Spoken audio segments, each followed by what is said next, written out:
നിന്നിലേക്ക് ഭാഗം 77. മിത്രയെ ഉറക്കിക്കിടത്തി ശിവ താഴേക്ക് ഇറങ്ങി വന്നിരുന്നു. സാഗർ അവനോട് ബിസിനസിന്റെ കാര്യങ്ങൾ പറയാനാണ് വിളിച്ചത്. എല്ലാം പഴയ പോലെ അവനെ കൂടി ഏൽപ്പിക്കാനാണ് അയാളുടെ ആഗ്രഹം. പക്ഷേ ശിവ അതിനോട് താല്പര്യമില്ല എന്ന് പറഞ്ഞ് ഒഴിഞ്ഞു. കാരണം ചോദിച്ചിട്ട് മാത്രം അവനൊന്നും പറഞ്ഞില്ല. പിന്നീട് പറയാമെന്ന് മാത്രം പറഞ്ഞു. അവർ തിരികെ ഇനി പോവില്ല എന്ന് കരുതി സന്തോഷിച്ചിരിക്കുകയാണ് അവരെല്ലാം. അവരെ ഇപ്പോൾ മറ്റൊന്നും പറഞ്ഞു വേദനിപ്പിക്കാൻ അവന് തോന്നിയില്ല. എങ്കിലും അവിടേക്കൊരു ജോലിക്കാരനായി മാത്രം വരാമെന്ന് അവൻ അയാൾക്ക് വാക്ക് നൽകി. അവന്റെ മറുപടിയിൽ നേരിയൊരു സങ്കടം തോന്നിയെങ്കിലും പതിയെ അവന്റെ മനസ്സ് മാറുമെന്ന പ്രതീക്ഷയിൽ അയാൾ അവൻ പറഞ്ഞത് അംഗീകരിച്ചു. വൈകുന്നേരമായപ്പോഴേക്കും മിത്രയുടെ പനി പൂർണ്ണമായും മാറിയിരുന്നു. അവൾക്ക് ചെറിയൊരു ക്ഷീണം തോന്നുന്നുണ്ടായിരുന്നെങ്കിലും അവൾ പതിയെ ബെഡിൽ നിന്നും എഴുന്നേറ്റു. ബാത്റൂമിൽ പോയി ഹീറ്റർ ഓൺ ചെയ്ത് ഇളം ചൂടുവെള്ളത്തിലൊന്ന് കുളിച്ചപ്പോൾ തന്നെ ക്ഷീണവും കുറഞ്ഞിരുന്നു. അവൾ ഡ്രസ്സ് ചേഞ്ച് ചെയ്ത് പതിയെ താഴേക്ക് നടന്നു. സമയം 4 മണി കഴിഞ്ഞിരിക്കുന്നു. ഹാളിലെങ്ങും ആരെയും കാണുന്നില്ല. പാർവതി ഈ സമയം കിച്ചണിൽ എന്തെങ്കിലും പലഹാരം ഉണ്ടാക്കുകയാവുമെന്ന് അവൾക്ക് അറിയാമായിരുന്നു. സിറ്റ് ഔട്ടിൽ നിന്നും ശിവയുടെയും സാഗറിന്റെയും ഐശുവിന്റെയും ശബ്ദം കേൾക്കുന്നുണ്ട്. അവൾ പതിയെ പുറത്തേക്ക് നടന്നു. സാഗറും ശിവയും ഐശുവും ചേർന്ന് പഴയ ഓരോ കാര്യങ്ങൾ പറയുകയാണ്. മിത്രയെ പെട്ടെന്ന് അവിടെ കണ്ടതും ശിവ അമ്പരന്നു പോയി. ശ്രീ! അവൻ അവളെ വിളിച്ചുകൊണ്ട് തിണ്ണയിൽ നിന്നും എഴുന്നേറ്റ് അവൾക്കടുത്തേക്ക് പോയി. അപ്പോഴാണ് ഐശുവും സാഗറും അവളെ കാണുന്നത്. ശ്രീ, നീ എന്തിനാ എഴുന്നേറ്റ് വന്നേ? അവൻ അവളുടെ നെറ്റിയിലും കഴുത്തിലുമെല്ലാം തൊട്ടു നോക്കിക്കൊണ്ട് ഗൗരവത്തോടെ അവളോട് ചോദിച്ചു. എനിക്കിപ്പോൾ കുഴപ്പമൊന്നുമില്ല ദത്തേട്ടാ, അവള് പറഞ്ഞു. എന്നാലും കിടക്കായിരുന്നില്ലേ കൊച്ചേ, ആ ക്ഷീണം അങ്ങ് വിട്ടേനെ. സാഗർ അവളോട് സ്നേഹത്തോടെ പറഞ്ഞു. അതേ മിത്ര, പോയി റെസ്റ്റ് എടുത്തോ, അല്ലെങ്കിൽ പിന്നെ പനി വന്നാലോ? ഇവിടെ നിന്റെ ദത്തേട്ടൻ നിനക്ക് പനിയാണെന്ന് പറഞ്ഞ് ടെൻഷൻ അടിച്ച് നടന്നോന്ന് നീ അറിഞ്ഞിട്ടില്ലല്ലോ. ഐശു കുറുമ്പോടെ അവളോട് ചോദിച്ചു. ഡി! ശിവ അവളെ ഗൗരവത്തോടെ വിളിച്ചു. അവൾ ഇളിച്ചു കൊടുത്തു. എന്തുവാടാ, അവള് പറഞ്ഞത് നേരല്ലേ? കേട്ടോ കൊച്ചേ, കൊച്ചിന് പനിക്കുന്നെന്നും പറഞ്ഞ് കണ്ണ് നിറച്ചാ ഇവൻ എന്നോട് പറഞ്ഞത്. സാഗറും ശിവയെ കളിയാക്കി. മിത്ര പുഞ്ചിരിയോടെ ശിവയെ നോക്കി. അവൻ മുഖം വീർപ്പിച്ച് സാഗറിനെ നോക്കുന്നുണ്ട്. മിത്ര ശിവയുടെ നെഞ്ചിലേക്ക് ചേർന്ന് നിന്ന് അവനെ ചുറ്റിപ്പിടിച്ചു.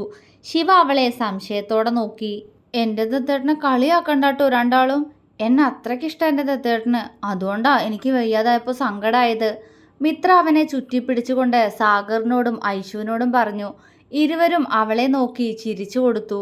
അത് പിന്നെ ഞങ്ങൾക്കറിയാലോ മിത്രേ, ഇത് ഞങ്ങൾ വെറുതെ ഏട്ടനെ ദേഷ്യം പിടിപ്പിച്ചതാ, ഐശു പറഞ്ഞു. മിത്ര പുഞ്ചിരിയോടെ മൂളി. കുളിച്ചോ നീ? ശിവ മിത്രയുടെ കവിളിൽ തലോടിക്കൊണ്ട് ചോദിച്ചു. ഒന്ന് കുളിക്കണമെന്ന് തോന്നി, അതുകൊണ്ടിപ്പോൾ ക്ഷീണമില്ല ദത്തേട്ടാ, അവള് പറഞ്ഞു. ചൂടുവെള്ളത്തിലല്ലേ കുളിച്ചേ? അവൻ അവളുടെ നെറ്റിയിൽ അപ്പോഴും തൊട്ട് നോക്കുന്നുണ്ട്.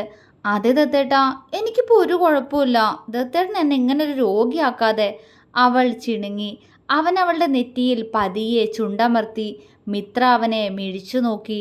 പതിയെ ഐശുവിനെയും സാഗറിനെയും പാളി നോക്കി. രണ്ടുപേരും ചിരിയോടെ അവരെ നോക്കിയിരിക്കുന്നുണ്ട്. മിത്ര ശിവയെ കൂർപ്പിച്ചു നോക്കി. പക്ഷേ അവന് കൂസലൊന്നുമില്ല. മിത്ര എന്തിനാ ചമ്മുന്നേ? ഏട്ടൻ നിന്നെ ഞങ്ങളുടെ മുന്നിൽ വെച്ച് കിസ് ചെയ്തോണ്ടാണോ? അതിനിപ്പോൾ എന്താ, നെറ്റിയിലല്ലേ. അതൊന്നും ഞങ്ങൾക്ക് ഒരു പ്രശ്നമല്ല. പപ്പയും അമ്മയോട് സ്നേഹം തോന്നുമ്പോൾ ഇതുപോലെ തന്നെയാ. ഞങ്ങളുടെ മുന്നിൽ വെച്ച് അമ്മയെ ചേർത്ത് പിടിക്കുകയും ഉമ്മ വയ്ക്കുകയും ഒക്കെ ചെയ്യും. അപ്പോൾ അങ്ങനെയുള്ള പപ്പയുടെ മോനല്ലേ നിന്റെ കെട്ടിയോൻ, ഇങ്ങനെ വരൂ, ഐശു കുസൃതി നിറഞ്ഞ ചിരിയോടെ പറഞ്ഞു. അവളുടെ പറച്ചിൽ കേട്ട് ശിവയും ചിരിച്ചു. അപ്പോഴേക്കും പാറുവും അങ്ങോട്ട് വന്നിരുന്നു. ചായ കുടിപ്പും വിശേഷം പറച്ചിലുമെല്ലാം നടക്കുന്നതിനിടയിൽ അവിടേക്ക് ഒരു കാറ് വന്ന് നിന്നു. മിത്രയുടെയും ശിവയുടെയും മുഖം വിടർന്നു. വിച്ചുവും ഭദ്രയാവും, ശിവ പറഞ്ഞു. അപ്പോഴേക്കും കാറിന്റെ പുറകിലെ ഡോറ് തുറന്ന് വിച്ചുവും ഭദ്രയും പുറത്തേക്ക് ഇറങ്ങിയിരുന്നു. ഭദ്രയെ കണ്ടതും മിത്ര പെട്ടെന്ന് പോയി അവളെ കെട്ടിപ്പിടിച്ചു. ഭദ്രേ! മിത്ര ഭദ്രയെ സ്നേഹത്തോടെ വിളിച്ചുകൊണ്ട് അവളിൽ നിന്നും അകന്നു മാറി. നീ ഇവിടെ ഒറ്റയ്ക്ക് അടിച്ചു പൊളിക്കാന്ന് കേട്ടിട്ട് എനിക്ക് അസൂയ. അങ്ങനെ ഇപ്പം നീ മാത്രം അടിച്ചു പൊളിക്കണ്ട, ഭദ്ര കുറുമ്പോടെ അവളോട് പറഞ്ഞു. പോടി! മിത്ര അവളുടെ കയ്യിൽ തമാശ പോലെ അടിച്ചു. ഭദ്ര ചിരിച്ചു. യാത്രയൊക്കെ സുഖമായിരുന്നല്ലേ വിച്ചു? ശിവ വിച്ചുവിനെ ഒന്ന് ചേർത്ത് പിടിച്ചു വിട്ടു. അതേടാ, ഇടയ്ക്ക് വെച്ച് ഭദ്ര വാള് വെച്ചു എന്നതൊഴിച്ച യാത്ര സൂപ്പറായിരുന്നു, അവൻ ഭദ്രയെ കളിയാക്കിക്കൊണ്ട് ശിവയോട് പറഞ്ഞു. നീ ഛർദിച്ചോ? മിത്ര അവളോട് ചോദിച്ചു. ഈ അത് പിന്നെ ഇത്രയും ദൂരല്ലേ, ട്രെയിനിലിരുന്നപ്പോൾ കുഴപ്പമില്ലായിരുന്നു, പക്ഷെ കാറ് പറ്റിയില്ല. ഭദ്ര ഇളിച്ചു. സാരല്ല വാ, മിത്ര പറഞ്ഞു. ശിവ ഡ്രൈവർക്ക് പൈസ കൊടുക്കാൻ ഒരുങ്ങിയെങ്കിലും വിച്ചു അവനെ അതിന് സമ്മതിക്കാതെ അവൻ തന്നെ പണം കൊടുത്ത് കാറു പറഞ്ഞു വിട്ടു. അത് കണ്ട് ശിവ അവനെ കടുപ്പിച്ചൊന്ന് നോക്കി. വിച്ചു ചിരിച്ചതേയുള്ളൂ. സിറ്റ് ഔട്ടിൽ അവരെ നോക്കി പുഞ്ചിരിയോടെ നിൽക്കുന്ന സാഗറിനെയും പാറുവിനെയും ഐശുവിനെയും കണ്ട് ഭദ്രയും വിച്ചുവും അവർക്കടുത്തേക്ക് നടന്നു. ഭദ്ര പാറുവിനെ നോക്കി. ശിവ പറഞ്ഞിരുന്നു മക്കള് വരുന്ന്. പാറു സ്നേഹത്തോടെ ഭദ്രയുടെ കവിളിൽ തഴുകിക്കൊണ്ട് പറഞ്ഞു. ഭദ്ര ചിരിച്ചു. സാഗറും വിച്ചുവിനെ ചേർത്ത് പിടിച്ച് പരിചയപ്പെട്ടു. അപ്പോ ഇതാണല്ലേ മിത്രയുടെ ചൈൽഡ്ഹുഡ് ഫ്രണ്ട്? ഐഷു ചോദിച്ചു. അതെ, ഭദ്ര പുഞ്ചിരിച്ചു. തന്നെക്കുറിച്ച് ഒരുപാട് പറഞ്ഞിട്ടുണ്ട് മിത്ര. കുട്ടിക്കാലത്തെ ഓർമ്മകളിൽ മുഴുവൻ താനാ. ഐഷു പറഞ്ഞപ്പോൾ ഭദ്ര മിത്രയെ തന്നിലേക്ക് ചേർത്തു പിടിച്ചു. കയറി വാ മക്കളെ, സാഗർ പറഞ്ഞു. വിച്ചുവും ഭദ്രയും ബാഗും എടുത്ത് അകത്തേക്ക് നടന്നു. മക്കൾ ഇരിക്കേട്ടോ, അമ്മ പോയിട്ട് ചായ എടുത്തിട്ട് വരാം, പാറു ഭദ്രയോടും വിച്ചുവിനോടുമായിട്ട് പറഞ്ഞു. ഏയ് ഇപ്പൊ ചായൊന്നും വേണ്ടമ്മേ, ഞങ്ങൾ വരുന്ന വഴിക്ക് കുടിച്ചതാ, ഇപ്പൊ ഒന്ന് ഫ്രഷ് ആകണമായിരുന്നു, വിച്ചു പറഞ്ഞു. ആ എന്നാ അങ്ങനെ ആവട്ടെ, മുകളിലുള്ള റൂം നിങ്ങൾക്ക് വേണ്ടി റെഡിയാക്കിയിട്ടുണ്ട്. ഐഷു മക്കൾക്ക് റൂം ഒന്ന് കാണിച്ചു കൊടുത്തേ, സാഗർ ഐശുവിനോട് പറഞ്ഞു. അവൾ തലയാട്ടി. വേണ്ട ഐഷു, നീ ഇവിടെ ഇരുന്നോ, ഞാൻ കാണിച്ചു കൊടുത്തോളാം റൂം, മിത്ര ആവേശത്തോടെ പറഞ്ഞു. ആ നല്ല കാര്യം. ദേ പെണ്ണെ, വെറുതെ എൻ്റെ വായിലിരിക്കുന്ന കേൾക്കണ്ട, നീ ഇവിടെ വന്നിരിക്കടി. പോയ പനി ദേഹാനയ്ക്ക് തിരികെ കൊണ്ടുവന്നാൽ അവൾക്ക് സമാധാനം കിട്ടൂ. ശിവ മിത്രയോട് ചൂടായി. അവൾ അവനെ മുഖം വീർപ്പിച്ചു നോക്കി. ഇവൾക്ക് പനിയാണോ? ഭദ്ര ചോദിച്ചു. അതെ, രാവിലെ എണീറ്റപ്പോൾ തൊട്ട് തുടങ്ങിയതാ, ഇപ്പോൾ ഒന്ന് കുറഞ്ഞതേ ഉള്ളൂ, ശിവ പറഞ്ഞു. ഇപ്പോ എങ്ങനെയുണ്ടടി? ഭദ്ര ടെൻഷനോടെ ചോദിച്ചു. എനിക്കിപ്പോൾ കുഴപ്പമൊന്നുമില്ല ഭദ്രേ, ഈ ദത്തേട്ടൻ വെറുതെ. അവൾ അവനെ നോക്കി ചുണ്ട് കൂർപ്പിച്ചു. ശിവ അവളെ പുച്ഛിച്ചു. അല്ല, എന്തപ്പോൾ പെട്ടെന്ന് പനിക്കാൻ? വിച്ചുവാണ് അത് ചോദിച്ചത്. ആ ചോദ്യത്തിൽ ശിവയൊന്ന് പരിങ്ങി.